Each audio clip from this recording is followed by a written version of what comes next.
fair, and willing to listen to all sides of an issue. She isn't just willing, she wants to hear all sides, asks lots of questions, and is not afraid to challenge her own beliefs if shown evidence that a different path makes more sense. Do not let me lead you to think that she is a pushover. She is definitely not. She's a very strong person and leader. However, she's willing to defend what she believes is right for Maine, even if it is not the popularly held belief. Terry Hayes makes decisions based on what she thinks is right, not what she thinks is right for Terry Hayes. What she sees is what she gets with Terry. There's not a person in this chamber who could question Terry Hayes' unmatched work ethic. During a sunny, warm, and beautiful summer, Terry was traveling the state to get Democrats elected. She traveled from Hancock County to Aroostook to Washington to York and everywhere in between, at least once. Someone made the comment that they were not sure if working hard translated into being a good leader.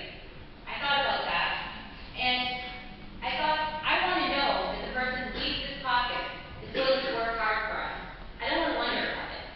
There is no question that Terry is committed to our caucus and our state in doing the best possible job to represent everyone well. She treats everyone fairly. She listens to those who might disagree with her. She builds bridges and not walls. She is inclusive and not exclusive. With many budgetary policy issues at stake, we need a political engineer who builds bridges, not just within this caucus, but also across the aisle.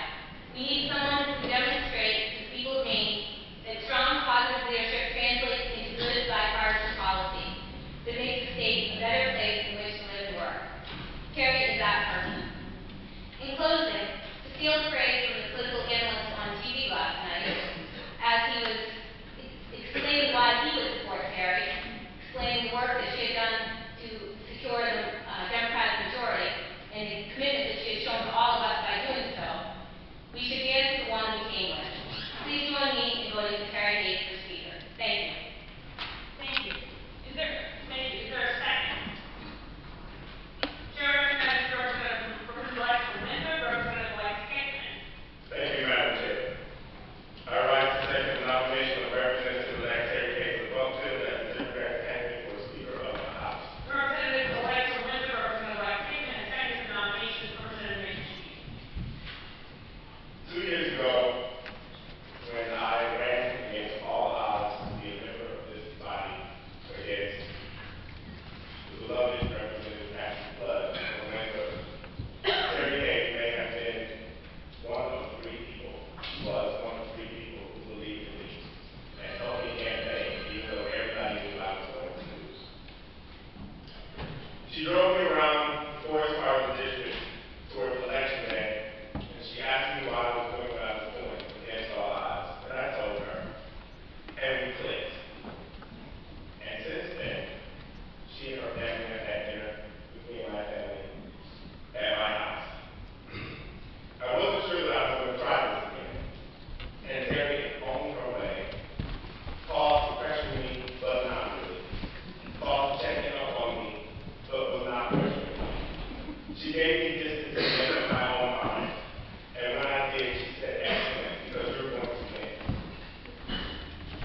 Speaker of